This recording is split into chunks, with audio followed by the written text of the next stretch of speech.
Angkoy boys. Mga David boys. Mga Takboy boys. Kami na yung chilyo. Di, maso siya mo. Ka. Okay.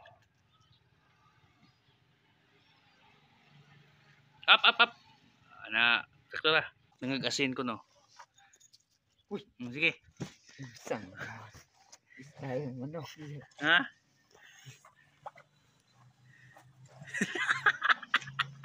Ginuan. What's on learn nung dia? Gasin na naman ako pa mag-ihaw lo.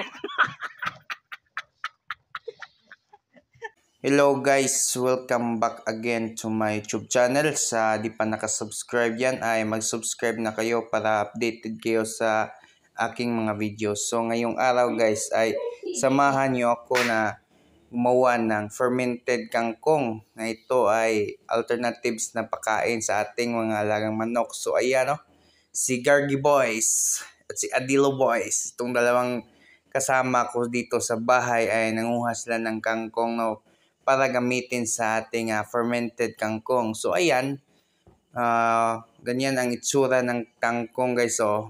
Yan, ganyan oh. Meron ding mga gabi, anong tawag nito, gabi-gabi. Pwede din ito na ihalo lang sa kangkong guys, no? Para din dagdag na ito ng sustansya na makukuha sa ating mga manok. So diyan guys, dapat kung magkuha kayo ng kangkong mga ganyan na mag-ingat kayo sa paligid-paligid nyo kasi nakikita nyo naman na napakadamo niyan, baka may ahas matuklaw pa. So yun, yan, careful lang kayo kung meron kayong ganyan sa inyong bahay.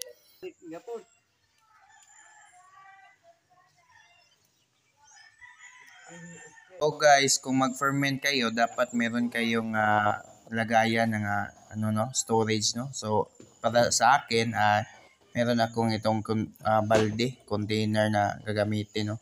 Diyan ko ilalagay yung mga naipon naming kangkong. Mga ang dagutan nindong mga taga-Bohol.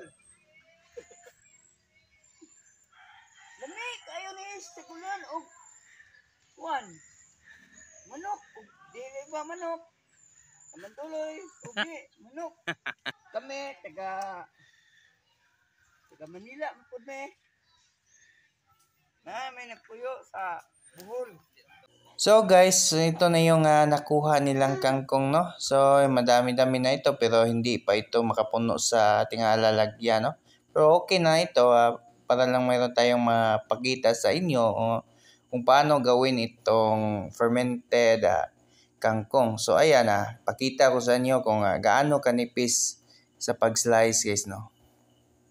So guys, no, ganito lang pag-slice na sa kangkong, no? So nakadepende na rin yan sa kung gaano ka laki na yung mga manok mo. Kung sisiw pa ay pwede yun, nipisan nyo. Kung malaki na, katulad nitong sa akin ay pwede yung ganyan na lang.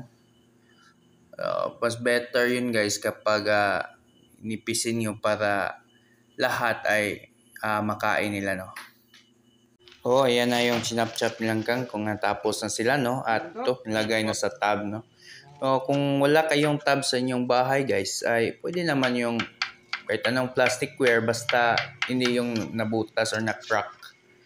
Baka ma-spoil yung yung fermented kangkong natin. So hinaluan ko nga pala ng malunggay, sa ganon yung mga sisiw, mga manok natin ay magkaroon sila ng maraming sustansya. Kasi yung malunggay ay napakaganda pagkain ito sa mga hayop. So ito na yung nahuling chop nila, no? Yan, nilagay ko na lahat. Ganyan lang karami yung nakuha nila guys. Okay lang yan guys. Hindi naman yan madaling maubos nila. Yan. Ilagay na yung mga forages. Pwede mariagwa, malunggay, or kahit ano. Lagay nyo dyan. Basta makain lang ng manok. Hindi lang sila malason. Yan na. Ito yung tinatawag nila nga pulot. O sa amin dito ay molasses. Yan. Ang molasses nga pala guys, ito yung karaniwang ginagamit sa paghalo sa mga feeds, no?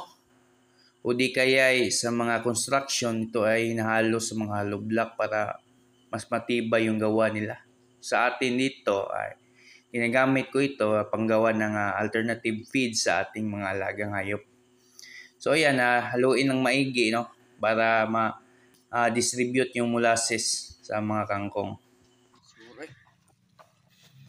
Yung kayo din eh. Ihalo pa, di pa na nagkagatibugon. So pag ganito nga case guys na medyo konti na yung nilagay ng molasses, pwede lagyan ito ng tubig. Pero konti lang, yung medyo mabasa lang yung ating mga kangkong, mga forages na ginagamit. So yan guys, yun, paghaluin lang natin ito. Pagkatapos nito ay lagyan natin ng asin.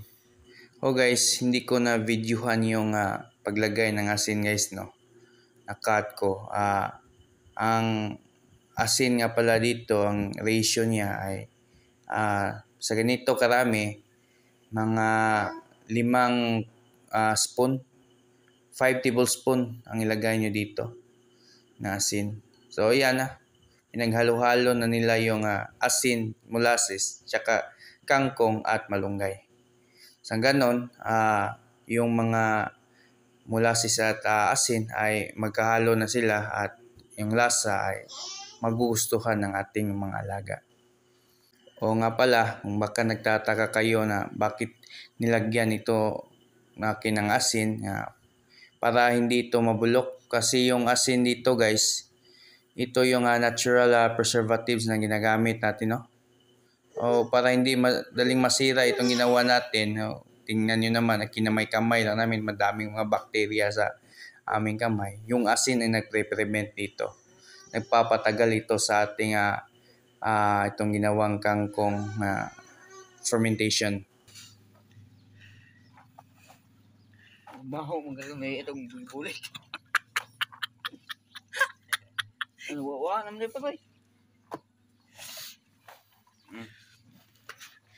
Sagol lang yun. Oh, sige. Birel, bugoy ito Birel. Ayun na. Ha? Ayun na.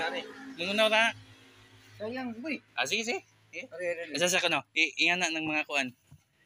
So yun na guys, kung tapos na niyong haluin yan, ay ito, takpan na ito ng sako or cellophane para hindi ito makasingaw. Kasi nga nag-ferment tayo, so meaning dapat walang oxygen ang makapasok sa ating ginawang fermentation. Yan, ginawa namin. I-make sure talaga na hindi ito malik, no? So, dinouble check ko. Gagawin, yan. Yung mga may gilid-gilid yan, no? Tangkong boys. So, dapat i-check nyo rin yan.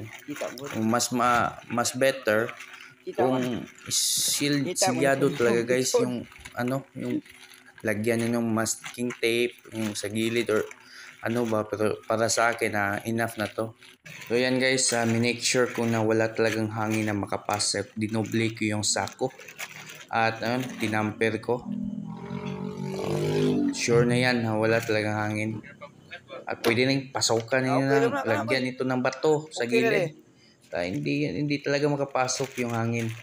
So after niyan guys, na nalagyan ng cellophane or sako, ay pwede na yung takman or i-sealed gamit yung panakip stab para hindi talaga makapasok yung hangin.